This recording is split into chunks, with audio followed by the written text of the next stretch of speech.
Y con tu espíritu. Proclamación del Santo Evangelio según San Lucas. Gloria a ti, Señor. Asimismo, cuando se cumplió el tiempo en que, según la ley de Moisés, ellos debían purificarse, José y María llevaron al niño a Jerusalén para presentarlo al Señor. Así cumplieron con lo que en la ley del Señor está escrito: todo varón primogénito será consagrado al Señor. También ofrecieron un sacrificio conforme a lo que la ley del Señor dice: un par de tórtolas y 2 pichones de paloma. Ahora bien, en Jerusalén había un hombre llamado Simeón, que era justo y devoto, y aguardaba con esperanza la consolación de Israel. El Espíritu Santo estaba con él y le había revelado que no moriría sin antes ver a Cristo el Señor. Movido por el Espíritu, fue al templo. Cuando al niño Jesús lo llevaron sus padres para cumplir con la costumbre establecida por la ley, Simeón lo tomó en sus brazos y bendijo a Dios. Según tu palabra, soberano Señor, ya puedes despedir a tu siervo en paz, porque han visto mis ojos tu salvación, que has preparado a la vista de todos los pueblos, luz que ilumina las naciones y gloria de tu pueblo Israel. El padre y la madre del niño se quedaron maravillados por lo que se decía de él. Simeón les dio su bendición y dijo a María, la madre de Jesús: este niño está destinado a causar la caída y el levantamiento de muchos en Israel, y a crear mucha oposición, a fin de que se manifiesten las intenciones de muchos corazones. En cuanto a ti, una espada atravesará el alma. Había también una profetisa, Ana, hija de Penuel, de la tribu de Aser. Era muy anciana, casada de joven, había vivido con su esposo 7 años y luego permaneció viuda hasta la edad de 84. Nunca salía del templo, sino que de día y noche adoraba a Dios con ayunos y oraciones. Llegando en ese mismo momento, Ana dio gracias a Dios y comenzó a hablar del niño a todos los que esperaban la redención de Jerusalén. Después de haber cumplido con todo lo que exigía la ley del Señor, José y María regresaron a Galilea, a su propio pueblo de Nazaret. El niño crecía y se fortalecía, se llenaba de sabiduría y la gracia de Dios lo acompañaba. Palabra del Señor. Gloria al Señor Jesús. A reading from the Holy Gospel according to Luke. Glory to you, Lord Jesus. When the days were completed for their purification, according to the law of Moses, they took him up to Jerusalem to present him to the Lord. Just as it is written in the law of the Lord, every male that opens the womb shall be consecrated to the Lord, and to offer the sacrifice of a pair of turtle doves or 2 young pigeons in accordance with the dictate in the law of the Lord. Now there was a man in Jerusalem whose name was Simeon. This man was righteous and devout, awaiting the consolation of Israel, and the Holy Spirit was upon him. It had been revealed to him by the Holy Spirit that he should not see death before he had seen the Messiah of the Lord. He came in the Spirit into the temple, and when the parents brought in the child Jesus to perform the custom of the law in regard to him, he took him into his arms and blessed God, saying, Now, Master, you may let your servant go in peace according to your word. For my eyes have seen your salvation, which you prepared in sight of all the peoples, a light for the revelation to the Gentiles, and glory for your people Israel. The child's father and mother were amazed at what was said about him. And Simeon blessed them and said to Mary, his mother, "Behold, this child is destined for the fall and rise of many in Israel, and to be a sign that will be contradicted, and you yourself a sword will pierce, so that the thoughts of many hearts may be revealed." There was also a prophetess, Anna, the daughter of Phanuel, of the tribe of Asher. She was advanced in years, having lived 7 years with her husband after her marriage, and then as a widow until she was 84. She never left the temple, but worshipped night and day with fasting and prayer.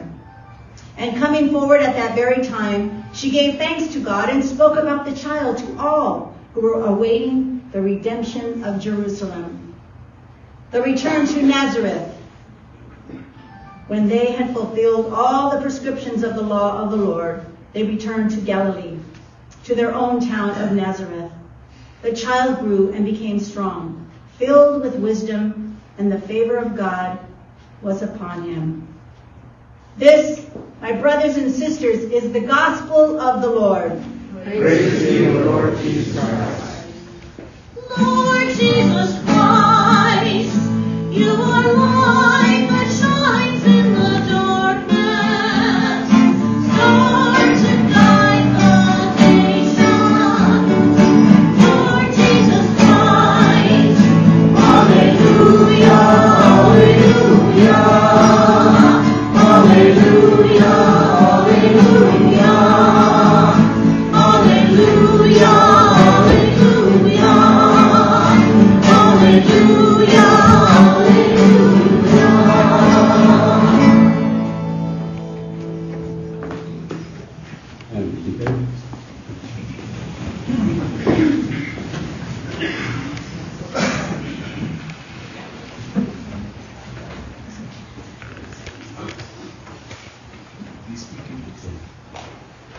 My name is Father George Lorenzo. Me llaman el Padrecito Jorge.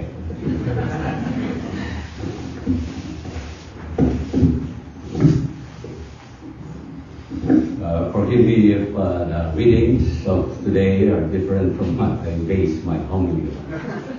But anyway, today we celebrate the feast of the Holy Family of Jesus, Mary, and Joseph. They present themselves to us as the model and the example that we must follow, so that our own families would have that same spirit of peace, love, harmony, and joy that reigned in the family of Jesus, Mary, and Joseph. All the readings of today give us instructions and teachings on how to achieve being like the Holy Family of Jesus, Mary, and Joseph. The first reading speaks about honoring our fathers. The second reading speaks about forgiveness. And the Gospel speaks to us about obedience. And Jesus saying, I must be in my Father's house. So let me go deeper into what the first reading teaches us about being a holy family like Jesus, Mary, and Joseph. Honoring our fathers or our parents. All of us have fathers and mothers. We would not exist without them. And those of us who are old enough to have become fathers and mothers ourselves realize and know the importance of the respect and care that our children give to us. We understand better now how our parents worried about us when we came home late at night, as they thought only the worst that could happen to us. We honor our parents by obeying them.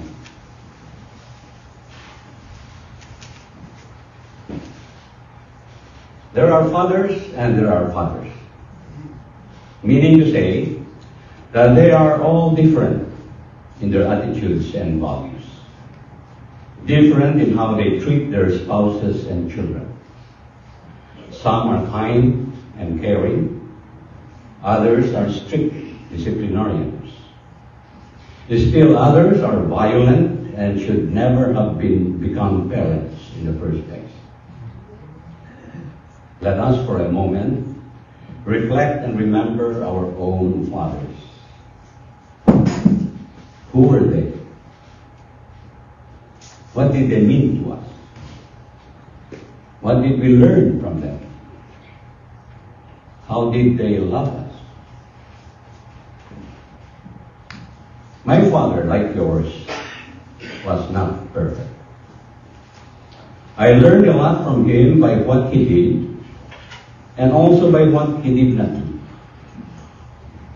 How many of us can identify with the expression, do what I say and don't do what I do? I did learn a lot from my father by not doing what he did, because sometimes it was hurting others or it was unfair. We realize sometimes that there is a disconnect between the words and the deeds. Words are easy, but deeds are difficult. Whatever or whoever they were, we can always learn something from them on how to live our lives and hopefully become better than they were. Honoring our parents, our fathers and mothers, is one sure path to having a family like that of Jesus, Mary, and Joseph.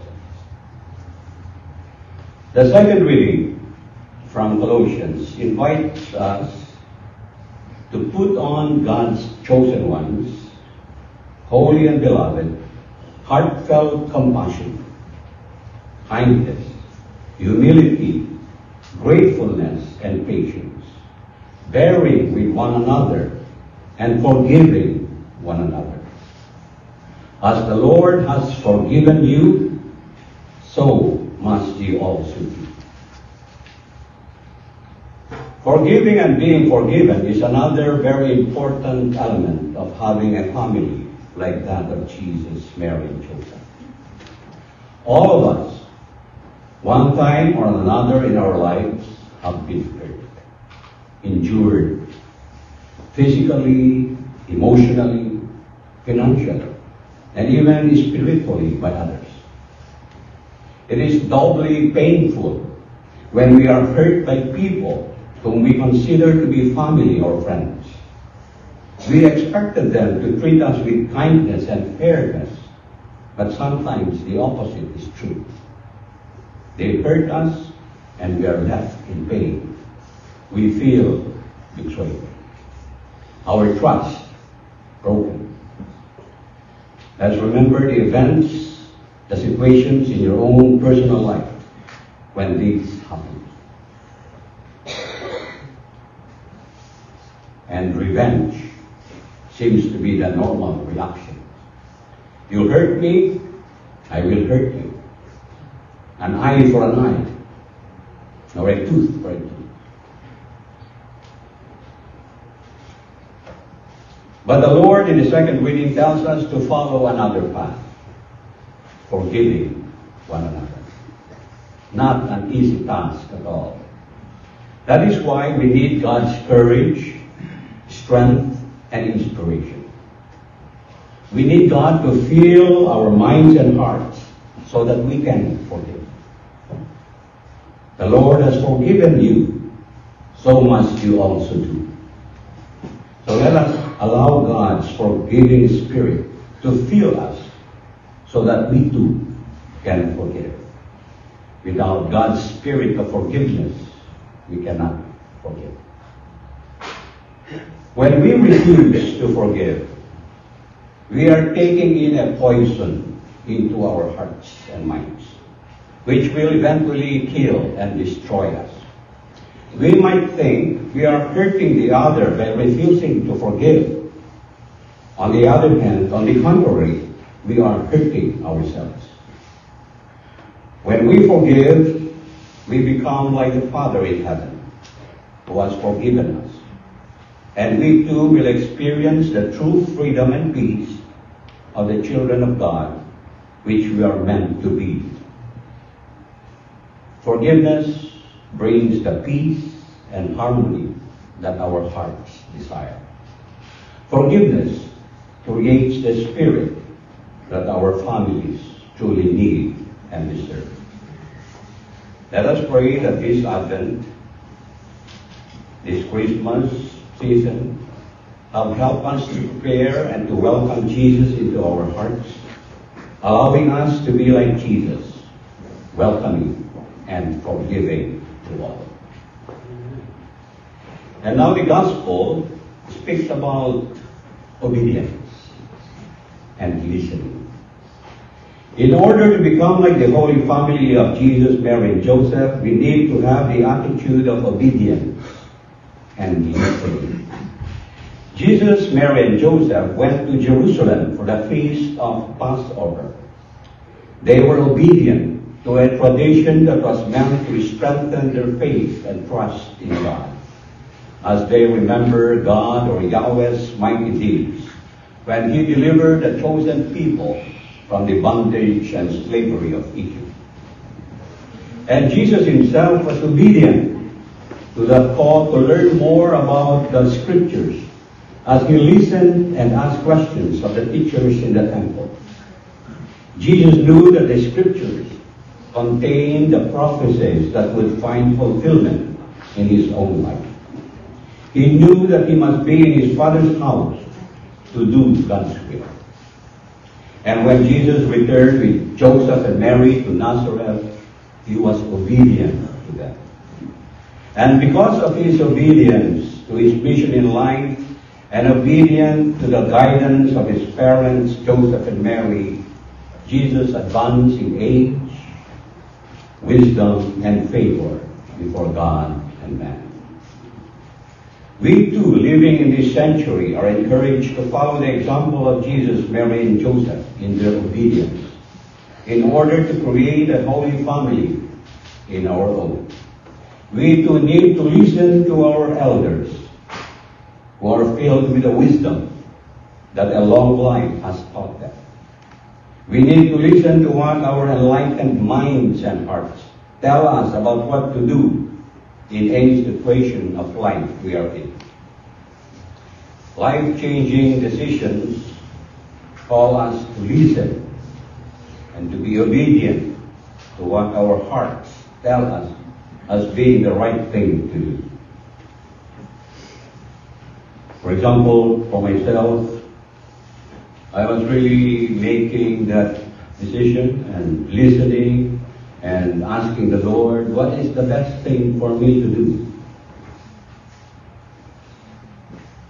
When I left the Roman Catholic celibate priesthood and made things right for my wife Annie and my daughter Grace. And I must confess that I did make the right decision because I listened to the Lord.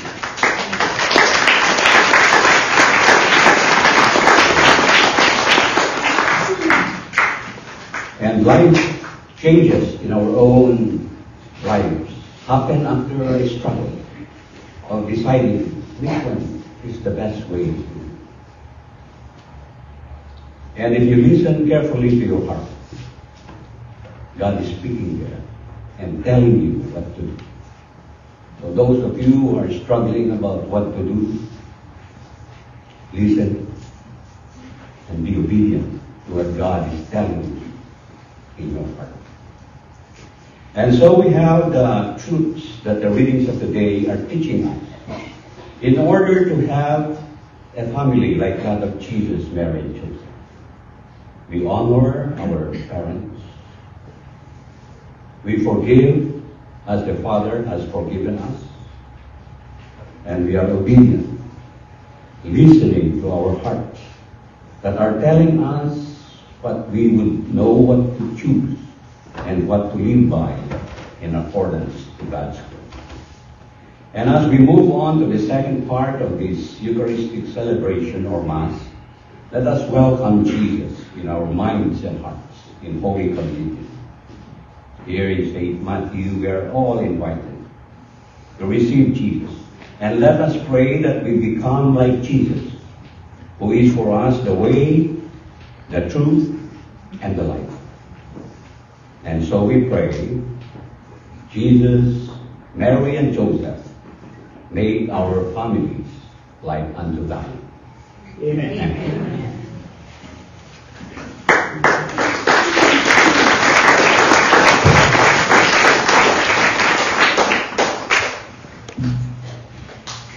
Marilu, I think that was only 10 minutes. 12 minutes. Well,